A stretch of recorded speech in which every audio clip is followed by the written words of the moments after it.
एक अच्छी खबर है, एक बुरी खबर है। मंजिलें क्या है, रास्ता क्या है, हौसला है तो फासला क्या है।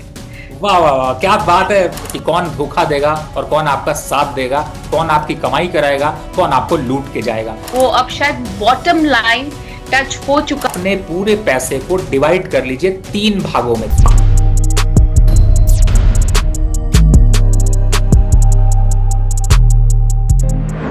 नमस्कार, स्वागत है आपका आपके अपने प्रोग्राम शेयर्स की बात अपनों के साथ में, और मैं हूं आपके साथ डॉक्टर नेहा सिंह।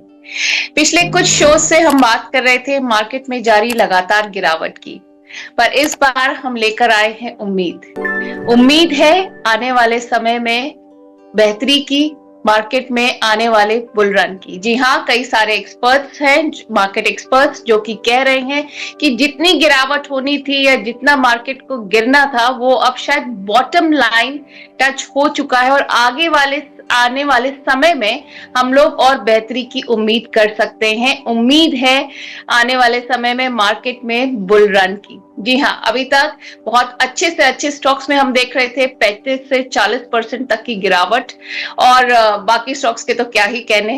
लेकिन अब जो रिपोर्ट्स आ रही हैं उसमें ऐसा लग रहा है कि मार्केट में आने वाला समय बहुत ही बेहतर होने वाला है। चलिए, इसके लिए हम ज्वाइन करा लेते हैं हमारे अपने market expert doctor Ravi Singh को। डॉक्टर रवि, स्वागत है आपका।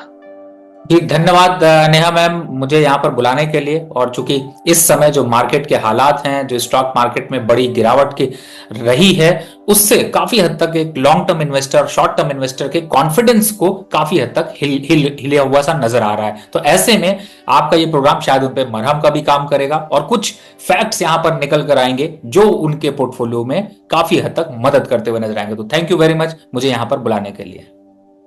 डॉक्टर रवि, जैसे कि मैंने अभी अपनी ओपनिंग स्टेटमेंट में कहा कि आने वाले समय में बहुत सारे एक्सपर्ट्स ऐसा कह रहे हैं कि बुल रन आ सकता है मार्केट में। तो अगर ऐसा होता है तो उसमें क्या स्ट्रैटेजी होनी चाहिए, और क्या ऐसा होने वाला है आगे? देखिए, इस समय एक अच्छी खबर है, एक बुरी खबर है। अगर मैं आपसे कहूं तो पहले मार्केट पे अगर डिस्कशन पे जाते हैं स्ट्रैटेजी से पहले, तो मैं कहूंगा कि एक अच्छी खबर है, एक बुरी खबर है। अब ये नेहा मैम आप बताइए कि मैं अच्छी खबर पे पहले कमेंट करूं या फिर आप बताएं तो मैं बुरी जो खबर है उस पर कमेंट करूं। भैया, आप मार्केट एक्सपर्ट है, आप बताइए जो भी हमारे व्यूअर्स के लिए सही है, जो उनके लिए आगे की प्लानिंग के लिए सही हो, वही राय दीजिए। देखिए, जो पहला आपने क्वेश्चन पूछा था जिसमें कि अभी स्ट्रैटेजी क्या रखनी चाहिए, तो इस समय स्ट्रैटेजी के लिए सबसे इंपॉर्टेंट है कि आप अपने पूरे पोर्टफोलियो को रिव्यू करें। आपके पोर्टफोलियो में अगर 10 स्टॉक, 15 स्टॉक, 25 स्टॉक, 50 स्टॉक या फिर आपके 200 स्टॉक्स हैं, उन सारे स्टॉक्स को की एक लिस्ट बनाइए, उन पे अच्छे से उन स्टॉक्स को देखिए और उन स्टॉक्स पे ही पहली बात निवेश की रणनीति रखिए, एवरेज करने की रणनीति रखिए, और उन्हीं स्टॉक्स में जो बेकार कचरा स्टॉक्स हैं उनको निकालिए और उनका पैसा अच्छे स्टॉक्स की तरफ मूव कराइए। क्योंकि आपने जो बात कही वो पहली तो सच है कि अब यहां से बुल रन आएगा, और बुल रन सबसे पहले स्टॉक स्पेसिफिक बुल रन दिखाई देगा। स्टॉक स्पेसिफिक का मतलब है कि हो सकता है इंडेक्स उतना ना परफॉर्म करे, लेकिन जो स्टॉक्स बड़े अच्छे स्टॉक्स हैं, पीएसयूज हैं, मार्केटिंग है, पावर के हैं, ऑयल मार्केटिंग कंपनीज हैं या फिर बैंकिंग काउंटर है, इन सब पे अब बॉटम आउटिंग फेज हो रहा है। और ये बॉटम आउटिंग फेज जल्द ही अब एक रिवर्सल दिखाएगा जिसमें कि आपको तेजी के ट्रेंड बनते हुए नजर आएंगे। तो जो आपने कहा बुल रन शुरू होने वाला है, यस बिल्कुल आप सही हैं। और मुझे ऐसा लगता है कि बुल रन के लिए थोड़ा कंसोलिडेशन हो सकता है, 1-2 महीने कंसोलिडेशन का मतलब है कि आपको एक छोटी दायरे में कारोबार होता हुआ नजर आए, थोड़ा रुका हुआ सा कारोबार होता हुआ नजर आए, ये हो सकता है। दूसरा जो मैंने आपसे कहा था कि थोड़ा बुरा है, आज जो मार्केट की क्लोजिंग है वो 22,800 के नीचे हुई है। अब इंडेक्स अगर स्पेसिफिक अगर आप ट्रेड कर रहे हैं तो आपके लिए बुरी खबर है, क्योंकि इंडेक्स अब 22,500 तो आएगा ही आएगा, यानी कि निफ्टी में गिरावट के संकेत यहां पर और बढ़ेंगे। तो एक तरफ है कि सारे स्टॉक्स के बुल रन दिखाने की तैयारी कर रहे हैं, लेकिन निफ्टी कहीं ना कहीं से सपोर्ट नहीं कर रहा। और जो आपने एफआईआईज की बात करी, चूंकि एफआईआई इसका तो मुझे ऐसा लगता है कि वो सनम बेवफा वाला हाल हो गया है कि अभी भारत के मार्केट के साथ में उनको कोई प्यार नहीं नजर आ रहा, तो इस वजह से मार्केट में वो सपोर्ट भी नहीं नजर आ रहा। और जब तक एफआईआई का कॉन्फिडेंस नहीं आएगा तब तक डीआईआई मार्केट संभाल पाना थोड़ा मुश्किल है। पर रवि जी, मैं देख रही थी कि जैसे मॉर्गन स्टैनली ने भी कहा है कि आने वाले महीनों में भारतीय शेयर मार्केट में हरियाली लौटने वाली है, पर इसके लिए जरूरी नहीं है कि एफआईआई की वजह से हो, ये घरेलू निवेशकों की वजह से भी उम्मीद जताई जा रही कि ऐसा होगा। तो क्या कहते हैं आप, आगे वाले समय में ऐसा होने वाला है क्या?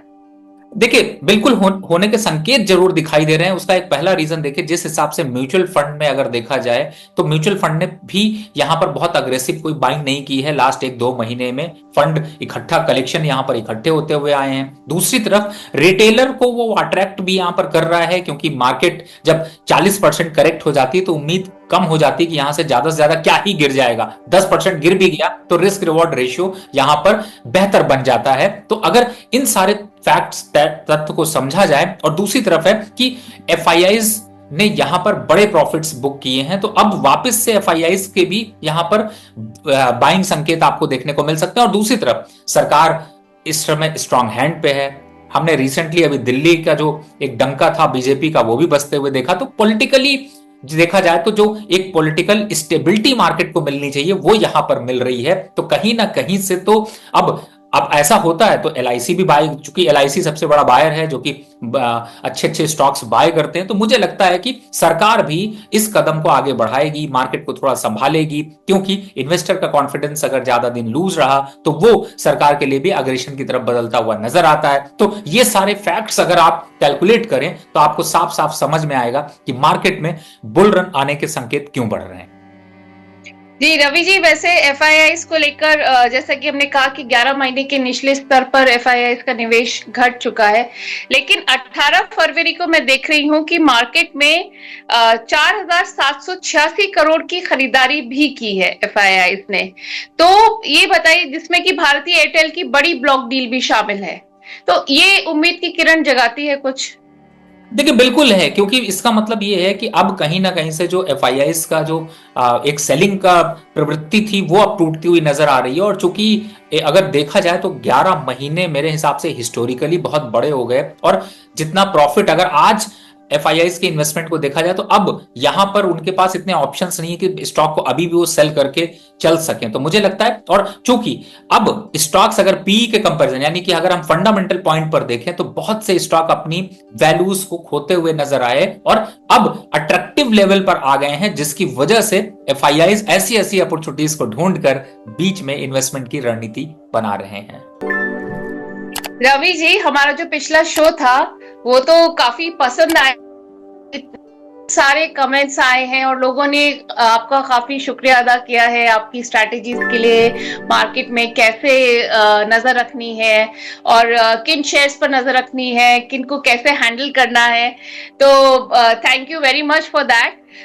रवि जी, क्या कहते हैं कि अब हम इस शो में अपने सारे व्यूअर्स की कमेंट्स तो लेंगे ही, लेकिन मैं सब पहले अपने व्यूअर्स से रिक्वेस्ट करना चाहूंगी कि प्लीज जब आप लोग हमें कमेंट्स भेजते हैं तो अपना नाम जरूर उसके साथ लिख के भेज दिया कीजिए, क्योंकि कई बार क्या होता है कि सिर्फ आईडीज होती है और आईडीज इस तरीके की होती हैं जिनसे आपका नाम पता नहीं चलता, तो थोड़ी सी मुश्किल आती है वो कमेंट्स लेने में, जिससे आप पहचान नहीं पाएंगे कि हम किसको एड्रेस कर रहे हैं।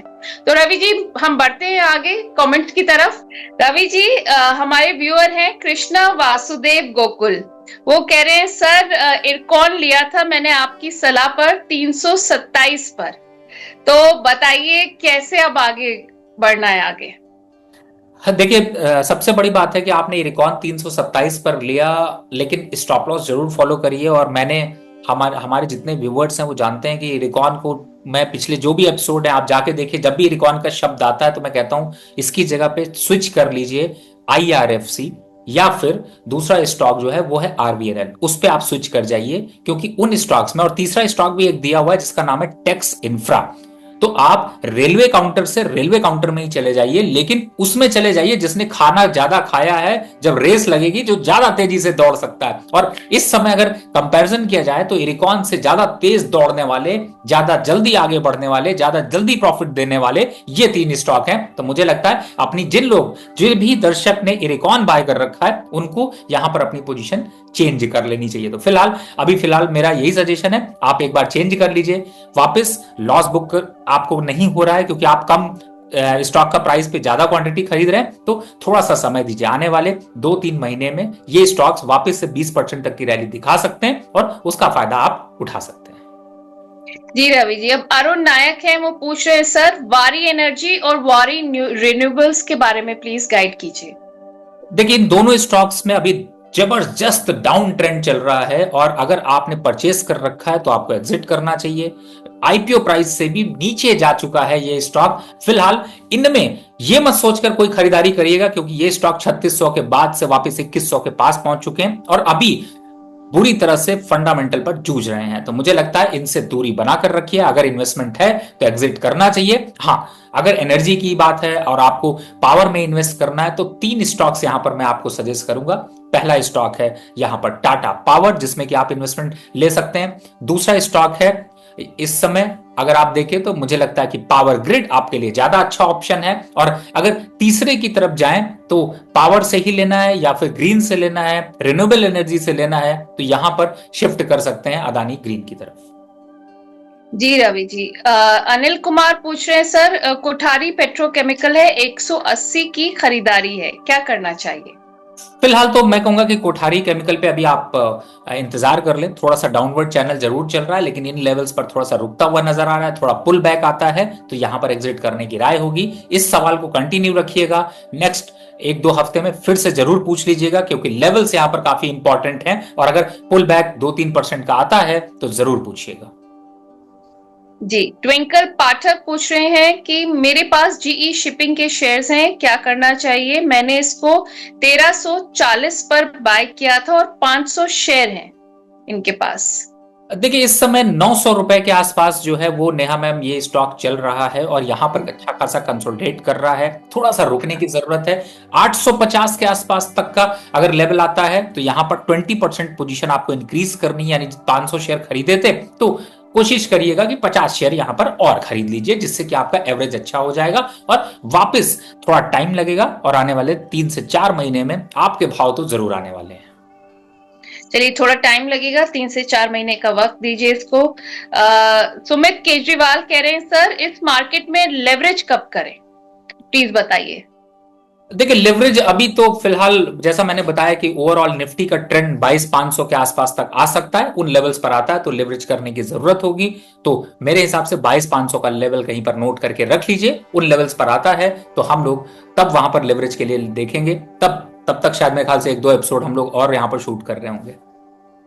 चलिए, तो नोट कर लीजिए लेवल सुमित जी। और मदन जी पूछ रहे हैं कि सर पहले तो वो आपको थैंक यू कर रहे हैं हमारे पिछले वाले शो के लिए, कह रहे हैं थैंक यू दिल से रवि सर, और कह रहे हैं कि सर प्लीज सजेस्ट कीजिए केपीआई ग्रीन पर, और उनका बाइंग प्राइस है 680। देखिए मैं अभी ग्रीन की ही जब बात कर रहे थे तो मैं इसीलिए मैंने कहा था कि थोड़ा सा जो ग्रीन वाले स्टॉक्स हैं वो थोड़ा सा खटाई में पड़ते जा रहे हैं और कहीं ना कहीं से थोड़ा सा रुकावट की तरफ दिख रहे हैं। केपीआई ग्रीन में देखिए एक स्टॉप लॉस डाल लीजिए 370 रुपए का। अगर 370 के नीचे क्लोज हो जाता है तो बिलीव करिएगा कि इस स्टॉक में नहीं रुकिएगा, लेकिन तब तक रुक कर रखिए। टारगेट की बात करें, अगर ये स्टॉक पुल बैक में 470-480 रुपए आता है, एक बार अपने क्वेश्चंस को फिर से नेहा मैम को तंग करिए, पूछिए, क्योंकि वहां पर आने के बाद ही आपको वापस आगे की राय दी जा सकती है। जी, श्याम शर्मा है, कह रहे हैं कि सर कुछ टाइम पहले मैंने रिकमेंडेशन पर आपकी VEDL खरीदा था तो प्लीज ये स्टॉप लॉस हिट हो गया इनका, तो एक काफी परेशान नजर आ रहे हैं उसको लेकर। सर दमदार स्टॉक है, घबराने की कोई जरूरत नहीं। 436 रुपए चल रहा है, होल्ड करके रख लीजिए, एवरेज कर लीजिए, वापस 480 रुपए तक के भाव वापस आते हुए नजर आएंगे। 400 के नीचे ये स्टॉक जाने वाला नहीं है और अच्छी बात यह है कि अब कुछ महीनों में फिर से डिविडेंड की अनाउंसमेंट ये करता रहता है, तो मुझे लगता है यहां पर ये स्टॉक्स बिल्कुल भी यहां पर अभी कट करने की जरूरत नहीं है। यहां पर थोड़ा सा पुल बैक आपने देखा है, पुल बैक और बढ़ता हुआ सा नजर आएगा, तो थोड़ा सा समय दीजिए, एक्सटेंड कर लीजिए। और अभी यहां पर अगर आप खरीदना चाहते हैं तो भी आप थोड़ा सा 430, 432 और 425 इस रेंज पर थोड़ी खरीदारी और करिए।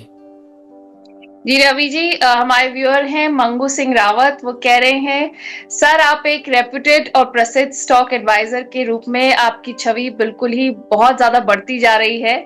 मैं आपको पिछले 6-7 महीने से फॉलो कर रहा हूँ। आप पर मेरा विश्वास बढ़ता जा रहा है और हमारे बिगनर्स भी अर्निंग करने लगे हैं। आप हमें घाटा होने से बचा लेते हैं। बहुत बहुत धन्यवाद। नमस्कार, धन्यवाद सर। आप ऐसे प्यारे प्यारे कमेंट देते रहिए, हम लोग का उत्साह बढ़ाते रहिए। हम आपके साथ यहाँ पर खड़े हुए हैं। कभी भी अपने आप को ऐसा मत फील करिए कि हम मार्केट में फंसे हुए हैं, हमें मार्केट से कैसे निकलना है। उस रणनीति के लिए मैं आपके लिए हमेशा अवेलेबल हूँ। वो कहते हैं ना रवि जी, मंजिलें क्या है, रास्ता क्या है, हौसला है तो फासला क्या है। वाह वाह वाह, क्या बात है नेहा मैम। मुझे याद आता है, मैं कई जगह पे शो करता हूं और एक स्टोरी यहाँ पर अपने मित्रों के साथ जरूर शेयर करूंगा, क्योंकि ये चैनल खास है। इस चैनल पर आप जुड़ रहे हैं, लोग सपोर्ट दे रहे हैं, और सबसे बड़ी तो कॉन्ग्रेचुलेशन आपको करूंगा, क्योंकि आपने जो एक नया प्रोग्राम, क्या कंपनी है, वाकई में क्या कंपनी है। अब उस पर आप इफ भी लगाइए, बट भी लगाइए, क्वेश्चन भी लगाइए, और आपने जो प्रोग्राम लॉन्च किया, मैं कहूंगा जो लोग इस प्रोग्राम को देख रहे हैं, आप उतना ही रिस्पॉन्स उस प्रोग्राम को दीजिए और बिलीव करिए कि वो आपकी संजीवनी है स्टॉक मार्केट का। क्यों मैं ऐसा कह रहा हूं? क्योंकि वही प्रोग्राम आपको ये बताएगा कि कौन कंपनी कितनी चोर है और कौन कंपनी कितनी स्ट्रांग है। शायद मेरे ख्याल से मेरे वर्ड गलत हो सकते हैं, लेकिन मतलब एक ही है कि कौन धोखा देगा और कौन आपका साथ देगा, कौन आपकी कमाई कराएगा, कौन आपको लूट के जाएगा। तो मेरे हिसाब से क्या कंपनी प्रोग्राम को जरूर देखें। और आपने जो बात कही बिल्कुल सही है, क्योंकि मैं स्टोरी बता रहा था, सॉरी लंबा आपको बता रहा हूं। एक कई प्रोग्राम में है, उसमें जब ऐसी शायरी होती तो कई बार तो जो दर्शक हैं वो इतनी बढ़िया बढ़िया शायरी भेजते हैं, तो मैं उनसे कहता हूं कि आप प्लीज लिया करिए, और आज आपने वो तड़का ही लगा दिया है। चलिए रवि जी, थैंक यू मेरी तारीफ करने के लिए। तो लेकिन आपने मेंशन किया हमारे नए प्रोग्राम क्या कंपनी है का, तो डीआरएस इनसाइट्स पर ये हमारा नया प्रोग्राम आया है। बहुत मेहनत से, बहुत कोशिश करके हमने प्रोग्राम बनाया है ताकि आप तक ज्यादा से ज्यादा जानकारी पहुंच सके। कई बार क्या होता है, हम कुछ कंपनीज में इंटरेस्ट रखते हैं, हम इन्वेस्ट करना चाहते हैं, लेकिन हमें ज्यादा जानकारी नहीं होती है उनके बारे में। तो हमारी कोशिश यही है कि हम एक वन स्टॉप प्लेटफॉर्म आपके लिए लेकर आए, जहां आप किसी पर्टिकुलर कंपनी के बारे में अगर जानना चाहते हैं तो वो आपको सारी जानकारी एक ही जगह पर मिल जाए। और इसी बात पर मैं रिक्वेस्ट करना चाहूंगी हमारे सारे व्यूअर्स से कि अगर आपके मन में ऐसी कोई कंपनी है जिसके बारे में आप जानना चाहते हैं, आप चाहते हैं कि हम अपने प्रोग्राम में उस कंपनी को शामिल करें, तो प्लीज अपनी राय जरूर दीजिएगा। हालांकि अच्छी बात यह है रवि सर कि उस प्रोग्राम का रिस्पॉन्स हमारे पहले एपिसोड का काफी अच्छा है और बहुत लोगों ने काफी कमेंट्स करे हैं और काफी कंपनियों के बारे में जानने की इच्छा भी जताई है। तो चलिए मैम, मुबारक हो आपको, और आपकी जिम्मेदारियां और बढ़ने वाली हैं।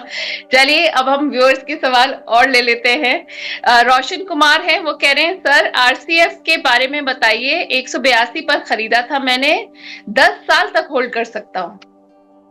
देखिए, राष्ट्रीय केमिकल एक ऐसा स्टॉक है जो कि वैसे देखा जाए तो सीजनल आपको अप ट्रेंड यहाँ पर देखने को मिलता था, लेकिन इस बार बजट में कोई खास अनाउंसमेंट ना होने की वजह से बहुत अग्रेशन नहीं दिखा, लेकिन करेक्टिव फेज में एक अच्छे जगह पर खड़ा हुआ है। 10 साल का विजन है, बिल्कुल आप सही स्टॉक पर हैं मुझे लगता है। बिल्कुल बने रहिए, घबराने की जरूरत नहीं है। हाँ, लेकिन समय समय पर इसको रिव्यू जरूर करते रहिए, और जब एक अच्छा प्रॉफिट मिले या फिर आपकी बाइंग प्राइस से आपको करीब 30 से 35% के आसपास का मुनाफा जब भी दिखाई दे, तो एक बार रिव्यू करके प्रॉफिट बुक करना भी जरूरी है, क्योंकि स्टॉक ऊपर नीचे करते रहते हैं और आप इसी ऊपर नीचे का फायदा उठाइए। चलिए रोशन जी, तो प्रॉफिट बुक करना मत भूलिएगा। ओमवती पटेल पूछ रहे हैं सर कि sir tell me about NIIT.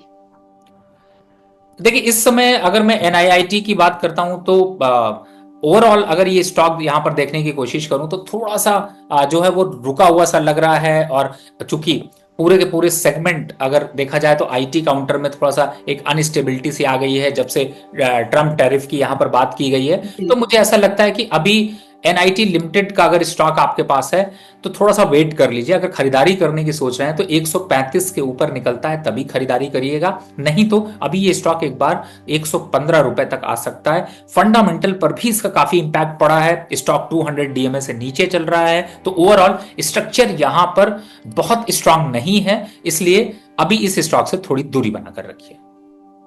Ji sir MD Gosse है, वो पूछ रहे हैं सर आईओसी, रिलायंस, जियो के लिए बताएं। देखिए तीनों स्टॉक्स बहुत बढ़िया हैं लॉन्ग टर्म के प्रोस्पेक्ट से। अगर आप खरीदते हैं तो आप रैंकिंग कर लीजिए आईओसी पे, यहां पर 40% और 40% फंड जियो पे लगाइए, 20% सिर्फ रिलायंस पे लगाइए। उसका रीजन है क्योंकि रिलायंस अभी डाउनवर्ड टेरिटरी पर चल रहा है और 1100 के लेवल्स जो हैं वो थोड़े ज्यादा अट्रैक्टिव हो सकते हैं। फिलहाल इन स्टॉक्स को शॉर्ट टर्म के लिए बजाय लॉन्ग टर्म अपने बच्चों का भविष्य देखिए, अपने गोल्स को टेस्ट करिए, अपने गोल्स को चेक करिए, उन गोल्स के लिए खरीदिए। मुझे लगता है अच्छे रिटर्न्स आपको मिलते हुए नजर आएंगे और इस समय तो काफी अट्रैक्टिव लेवल पर मिल रहे हैं। तो मुझे लगता है कि लॉन्ग टर्म के हिसाब से एक्यूमुलेट जरूर करना चाहिए। स्ट्रैटेजी फिर से बता देता हूं, रिपीट कर देता हूं, इस समय मार्केट में स्ट्रैटेजी में अपने पूरे पैसे को डिवाइड कर लीजिए 3 भागों में। 3 भाग में 3 फिंगर दिखा रहा हूं, मतलब 3 भागों में डिवाइड करना है। यानी कि अगर आप 100 रुपए का निवेश कर रहे हैं तो आप उसको 3 भागों में डिवाइड कर लीजिए, चाहे 35 35 33 कर लीजिए, या फिर आप इस समय अपने हिसाब से, लेकिन 50% बिल्कुल नहीं करना है। 30% से ऊपर, 35% से ऊपर फंड नहीं लगाना है और जैसे 3 शेयर हैं उनमें डिवाइड करके खरीदारी कर लीजिए। अब दूसरी खरीदारी के लिए हम लोग प्रोग्राम कर ही रहे हैं तो आपको जरूर स्टॉक्स पे बताएंगे। वैसे मैंने बताया है स्ट्रैटेजी की कब लेना है, शायद जून और जुलाई और उसके बाद फिर सितंबर और अक्टूबर, लेकिन अभी का जो इन्वेस्टमेंट है वो अभी आप कर सकते हैं। रंजीत शर्मा जी हैं, रवि जी, वो पूछ रहे हैं लॉयड इंजीनियरिंग वर्क्स के बारे में बताइए। 70 का इन्होंने लिया हुआ है, 70 के प्राइस पे। देखिए फिलहाल तो अगर मैं लॉयड इंजीनियरिंग की तरफ जाता हूं तो मुझे ये स्टॉक थोड़ा सा जो है वो अभी करेक्टिव फेज में दिखाई दे रहा है और मुझे लगता है यहां से भी अभी और गिरावट एक बार देखने को मिल सकती है। इससे ज्यादा बेटर एक स्टॉक जो मैंने अभी यहां पर चूज किया, जो मुझे नजर आ रहा है, वो है एवर रेडी। अगर अगर आप परचेज करना चाहते हैं तो 20% का अपसाइड यहां से मूव दिख सकता है। 5% के स्टॉप लॉस के साथ रिस्क रेशियो अच्छा है, तो मुझे लगता है कि आप उस पर स्विच कर लीजिए। जी सर सुरेश नेगी कह रहे हैं कि मेरे पास गेल है, प्राइस है 167 का, 400 शेयर है इनके पास। एचसीसी के हैं 29 के प्राइस पर 1000 शेयर। एवरेज के लिए क्या बेस्ट प्राइस रहेगा, पूछ रहे हैं आपसे। देखिए फिलहाल तो गेल मुझे ऐसा लगता है कि एक बेस बना देगा। 155 के नीचे जाने के चांसेस नहीं है। अगर आपने खरीद रखा है बिल्कुल यहाँ पर खरीदारी कंटिन्यू करिए और इसमें मंथली एसआईपी करते चलिए, कोई दिक्कत नहीं है। दूसरे स्टॉक की अगर चर्चा करें तो भी वो भी अच्छा है। तो फिलहाल अभी एक्स्ट्रा खरीदारी नहीं करनी है, जितना अभी खरीदा हुआ उसको थोड़ा सा वेट एंड वॉच करें। जी हमारे एक और व्यूअर हैं संतोष कुमार प्रजापति, वो कह रहे हैं नमस्कार रवि जी, मैं आपका बहुत बड़ा फैन हूँ और मैंने आईएफसीआई के 400 शेयर 73 रुपए पर खरीदे थे। 1 साल का व्यू है और मैं कानपुर से हूँ, तो प्लीज बताइए एवरेज कब करूँ। देखिए इस समय अगर मैं आईएफसीआई देखता हूं तो जरूर इन्होंने 73 रुपए के पास खरीदा है और इस समय 46 रुपए के पास चल रहा है। मैं ये कहूंगा कि ये 50 रुपए के ऊपर निकलता है तो दोबारा इस पे एवरेज कर लीजिएगा, उससे पहले एवरेज मत करिएगा। अगर उसके पहले एवरेज करना है तो फिर 42 रुपए का इंतजार करिए, करंट लेवल पर नहीं। और स्टॉक ठीक है, थोड़ा सा एक डाउनवर्ड टेरिटरी पे दिखाई दे रहा है, मार्केट में सभी में करेक्शन हुआ, इसकी वजह से रेट आए हैं, लेकिन मुझे लगता है जो लेवल्स बताए उनका ध्यान रखें, उन पर थोड़ा एवरेज जरूर करें। जी सयाजी चौहान पूछ रहे हैं Ravi sir, I like your advice, please guide. Wipro के 100 शेयर्स हैं, 226 के प्राइस पर प्रॉफिट बुक करूं क्या? और वो गंधर ऑयल के भी उनके पास 25 शेयर हैं 231 के प्राइस पर, उस पे भी एवरेज की सलाह मांग रहे हैं। देखिए एक स्टॉक जो आपने खरीदा वो उस पर प्रॉफिट आ रहा है 315 रुपए, 320 रुपए के ऊपर फिलहाल विप्रो नहीं जाएगा। यहां पर प्रॉफिट बुक करना ही ज्यादा समझदारी है, वापस से 270 रुपए तक आ जाएगा तो मुझे लगता है इस पे प्रॉफिट बुक कर लीजिए। अब दूसरा स्टॉक है आपका गंधार ऑयल। देखिए अच्छे स्टॉक्स खरीदिए, ये स्टॉक्स पे एवरेज करना छोड़िए, इस स्टॉक से एग्जिट करने की जरूरत है। इसकी जगह ज्यादा है तो आप गेल ले लीजिए, नहीं समझ में आ रहा है तो आप आईओसी ले लीजिए, इस स्टॉक से दूरी बनाइए। जी मोहन पूछ रहे हैं सर, एमआरपीएल के मेरे पास 230 शेयर हैं 230 के भाव पर, क्या करें? देखिए इस समय एमआरपीएल अगर मैं देख रहा हूं तो ये स्टॉक काफी हद तक कंसोलिडेट करने के बाद 115 के पास चल रहा है, लेवल्स अच्छे हैं, 100 के नीचे नहीं जाएगा। यहां पर अगर खरीदारी करनी है तो 10-15% की खरीदारी जरूर की जा सकती, यानी कि स्टॉक को एवरेज जरूर किया जा सकता है। अपसाइड टारगेट की बात करें, वापस से 155 रुपए तक के भाव देखने को मिलेंगे, तो फिलहाल इस स्टॉक में भी थोड़ा वेट करने की जरूरत है और क्वांटिटी थोड़ी इंक्रीज करने की जरूरत है। जी, थोड़ा वेट कीजिए, थोड़ी क्वांटिटी इंक्रीज कर सकते हैं। इंद्रजीत कुमार पूछ रहे हैं, सर इज इट गुड और bad to hold IREDA at 217? What is the time frame? देखिए इरेडा अभी फ्यूचर में शामिल हुआ है और मुझे ऐसा लगता है कि थोड़ा सा इस वजह से ट्रैक्शन बढ़ा है, बट बहुत ज्यादा कन्विंसिंग नहीं है। तो यहां पर मैं आपको इरेडा को होल्ड करने की तो राय जरूर दे रहा हूं, लेकिन ये भी कह रहा हूं कि यहां पर आपको ऐड नहीं करना, बाय नहीं करना। पुल बैक पे 220 200 के पास आता है तो एग्जिट करना है। और जिन जो लोगों ने ये सोचकर खरीदा है कि ये वापस से 250-300 रुपए हो जाएगा, उसके संकेत कम है। तो यहां पर इरेडा में थोड़ा सा वेट करिए, पुल बैक पे एग्जिट होइए। ये स्टॉक वो स्टॉक अब नहीं रहा जिस चीज के लिए जाना जाता था। जी रवि जी, और विशाखा वरदानी पूछ रहे हैं कि अभी क्या करें सर, गिरने का और चांस है क्या मार्केट का? जी बिल्कुल, देखिए लेवल्स मैंने बताया, प्लीज लेवल्स को फॉलो करें। 22,800 के नीचे का आज जो क्लोजिंग आया है, ये हमारे पूरे मार्केट के लिए थोड़ा सा खराब संकेत है। लेकिन निफ्टी के लेवल्स यहां पर थोड़े से गिरते हुए से नजर आ रहे हैं। 22,500 तक आता है, वहां तक आने के संकेत हैं, तो 300 पॉइंट तक अभी मार्केट और साफ हो सकता है। जी सर, मुमताज आलम पूछ रहे हैं, विशाल मेगा मार्ट के 117 रुपए पर 300 शेयर है इनके पास, क्या करें, क्या लॉस बुक कर लूं? और कोल इंडिया के 376 रुपए पर है 50 शेयर, तो बताएं क्या करें? देखिए वैसे अभी विशाल मेगा मार्ट पे मैं कहूंगा थोड़ा सा वेट कर लें, क्योंकि सभी स्टॉक्स में करेक्शन, इस वजह से करेक्शन दिखाई दे रहा, पुल बैक आने के संकेत बनेंगे, तो थोड़ा लॉस जो है वो आपका लिमिटेड रहेगा, यहां पर वेट कर लें। अब कोल इंडिया की बात करें, 375 अच्छे लेवल है, 350-55 पे मैंने दोबारा बाय करने की राय दी है, 440 के लक्ष्य के लिए, तो उसको होल्ड करें। जी सर राजीव कुमार पूछ रहे हैं, नैटको फार्मा, एचईजी, बलरामपुर चीनी में क्या करें? देखिए इस समय अगर नैटको फार्मा की यहां पर मैं बात करता हूं, तो ओवरऑल ये स्टॉक बहुत बड़े करेक्शन पे आया, 1300 के बाद 700 रुपए रह गया। इस स्टॉक में कुछ नहीं करना, एग्जिट करना है, रखने की जरूरत नहीं है। और मुझे ऐसा लगता है कि अभी वो ट्रेंड भी नहीं है जो कि यहां पर इसको बहुत बुल रन ले पाए। तो फिलहाल इस स्टॉक से बढ़ाइए दूरी, है तो एग्जिट कर लीजिए, और गिरावट के संकेत दिख सकते हैं। एचजी को होल्ड करके रखिए, अपसाइड वापस से 390 के संकेत दिखाई देंगे। 335 एक स्ट्रॉन्ग सपोर्ट की तरीके से यहां पर नजर आ रहा है। जी सर, सौरभ है, वो कह रहे हैं, रवि सर हेलो, उनके पास आईओसी है, 251 शेयर है उनके पास एट द रेट ऑफ 162, और जेएसडब्ल्यू इंफ्रा है 150 शेयर एट द रेट 280, और एलएनटी फाइनेंस है 250 शेयर एट द रेट 164। देखिए फिलहाल इनके तीनों के तीनों स्टॉक्स यहां पर अभी वेट एंड वॉच करने की जरूरत है, और मुझे ऐसा लगता है कि अभी थोड़ा सा वेट कर लीजिए। आईओसी तो फिलहाल होल्ड ही करना है, एवरेज करना है, तो इन लेवल्स पर 120 125 पे थोड़ा एवरेज भी कर सकते हैं। और दूसरा जेएसडब्ल्यू, इस पे अभी थोड़ा सा इंतजार कर लें, नेक्स्ट 1-2 वीक के बाद फिर से क्वेश्चन पूछ लें, क्योंकि अभी कंसोलिडेशन हो रहा है, यहां पर अभी एग्जिट करने की जरूरत नहीं है। जी सर हमारे एक और व्यूअर हैं एलएम शर्मा, वो कह रहे हैं, किसी को सही और सच्ची सलाह देना है तो डॉक्टर सिंह से लीजिए, ईमानदारी से सत्य निष्ठा के साथ सभी दर्शकों के उत्तर देते हैं। धन्यवाद आपको कर रहे हैं वो। जी धन्यवाद, बहुत बहुत धन्यवाद आपका। आप लोग के ऐसे कमेंट से बहुत हौसला अफजाई होती है, हम लोग को भी और हिम्मत मिलती है कि हम ऐसा काम करें और जल्दी आपके लिए और शोज लेकर आए।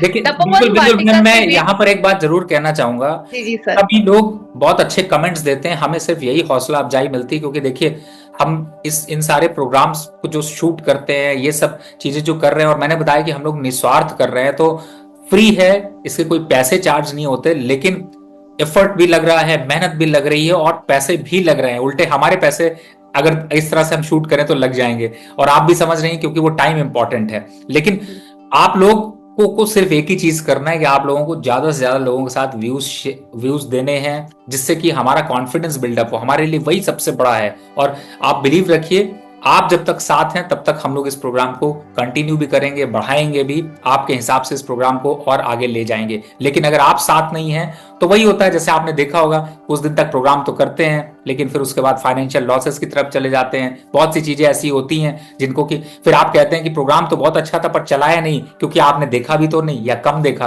तो यही है कि आप लोग प्लीज सपोर्ट करें, और ज्यादा से ज्यादा जो है वो व्यूवरशिप के लिए हेल्प करें, हमारे ज्यादा से ज्यादा लिंक्स को शेयर करें, जिससे कि लोग देख पाए। जी, जैसे कि हमारे प्रोग्राम का नाम है कि शेयर्स की बात अपनों के साथ, तो अपनों का साथ बहुत ज़रूरी है किसी भी चीज़ में सक्सेसफुल होने के लिए। तो बस आपके साथ की ही ज़रूरत है। सर, मैं आपको बता रही थी कि जय किशन है, वो क्या पूछ रहे हैं, सर स्टॉक मार्केट नहीं बढ़ेगा जब तक government STT, GST, LTCG, STCG कम नहीं करेगी। प्लीज आप इशू रेज कीजिए। देखिए, ये इशू सिर्फ आपका हमारा नहीं है, ये सभी को पता है, लेकिन सरकार को भी खर्चे के लिए पैसे चाहिए और इससे बड़ा अट्रैक्शन नहीं है कि उनको इससे अच्छा खासा रेवेन्यू आ रहा है। लेकिन हाँ, ये जरूर है कि मार्केट को सुधारने के लिए सरकार भी यहाँ पर कदम उठाएगी। जैसा मैंने पहले प्रोग्राम में कहा कि कुछ अब म्यूचुअल फंड की, कुछ एसआईपी, कुछ एलआईसी ऐसी बाइंग करेंगे जिसकी वजह से थोड़ा सा मार्केट सुधरे, क्योंकि मार्केट ज्यादा दिन अगर निगेटिव रहता है तो उसका इंपैक्ट इकोनॉमी पर और टैक्सेस पर भी पड़ेगा। और कहीं की भी कोई सरकार ये नहीं चाहती कि उसका स्टॉक मार्केट गिरता रहे, नुकसान लोगों को होता रहे। तो मुझे लगता है कि उसके दूसरे तरीके जरूर देखे जाएंगे, लेकिन अगर ये हट गया तो आपके सोने पे सुहागा है कि मार्केट बहुत अच्छा चलेगा। जी सर, कोमल कुमारी कह रही है, thank you Neha ma'am and Ravi sir, डूबती नैया के आप दोनों ही खेवैया बने हैं। Thank you once again. Thank you so much Komal Kumari ji, हमारा प्रोग्राम देखने के लिए और हमारे साथ बने रहने के लिए। रवि सर, मार्केट में हम लोग इस समय उम्मीद रखें, हम लोग आने वाले वक्त में काफी उम्मीद से हैं कि आने वाला वक्त हमें बुल रन दिखाएगा और मार्केट में हमें काफी हरियाली देखने को मिलेगी। तो सर, जाते जाते कुछ हमारे व्यूअर्स को अगर टिप्स दे पाए आप। देखिए, इस समय ये मैंने पहले बताया कि ये मैं इनफैक्ट एक चीज भी कहना चाहूंगा कि ये एक एग्जाम का समय है। और एग्जाम का समय कि मैं इसलिए कह रहा हूं क्योंकि फरवरी और मार्च का जो महीना होता है, इसमें बहुत से बच्चों के पेपर्स चल रहे होते हैं। जैसे 10th के पेपर चलते हैं तो जो हवा चलती है उसमें एक अलग खुशबू होती है, वो एग्जाम ही देती है, ऐसा लगता है। तो आपका भी, लेकिन आप जो शेयर मार्केट में जो लोग काम कर रहे हैं उनके लिए भी ये एक एग्जाम का समय है। और मैं ये कहूंगा कि इसमें आपको अच्छी प्रिपरेशन करनी है, क्योंकि जब मई और जून में जब बड़े बुल रन की तरफ मार्केट ज्यादा बढ़ता हुआ नजर आए तो आपके ही शेयर चमकने चाहिए, आपका पोर्टफोलियो चमकना चाहिए। और उसके लिए जो हम आज जो एक्सरसाइज कर रहे हैं, इस एक्सरसाइज को कंप्लीट रखें और उस हिसाब से इन्वेस्टमेंट करें। हम समय समय पर यहां पर सेगमेंट वाइज आपको अब आगे से कोशिश करेंगे कि अगले प्रोग्राम में एक दो स्टॉक्स देते चलें, जिससे कि आप लोग उन पे धीरे धीरे करके खरीदारी करें। जैसे आज हमने एवर रेडी की बात की, आईओसी की बात करी, जियो फाइनेंस की बात करी, और साथ ही ओवरऑल अगर देखा जाए तो क्वालिटी की। तो इतने स्टॉक्स हैं जो कि छोटी छोटी क्वांटिटी में आप परचेज करके रखेंगे तो आप लंबे समय पे ज्यादा मुस्कुराते हुए, ज्यादा कॉन्फिडेंट स्टॉक मार्केट से नजर आएंगे। तो नोट करने वाली बात है कि जाते जाते रवि जी ने 4 स्टॉक्स हमको दे दिए हैं जिन पर हमें अब नजर रखनी चाहिए, जो हमारे लिए सही साबित हो सकते हैं। तो आज के प्रोग्राम के बाद हम लोग को आई थिंक अब अपनी जो पेशेंस हमने रखा इतने टाइम तक मार्केट में हम बने रहे, और जो ये मुश्किल का वक्त है काफी हद तक काटा है, और अब आगे संभल कर आगे बढ़ने की जरूरत है और नजर भी रखने की जरूरत है कि मार्केट किस तरफ जा रहा है। और आप लोग प्लीज अपने कमेंट्स हमको भेजते रहिए, हमको अपनी राय और अपने क्वेश्चंस प्लीज अपने नाम के साथ भेजिए, ताकि हम आपके सारे सवाल, आपके शेयर्स की बात रवि जी, हमारे मार्केट एक्सपर्ट से ले सकें। थैंक यू रवि जी हमें ज्वाइन करने के लिए शो के लिए, और thank you to all of you for joining us today and watching this show.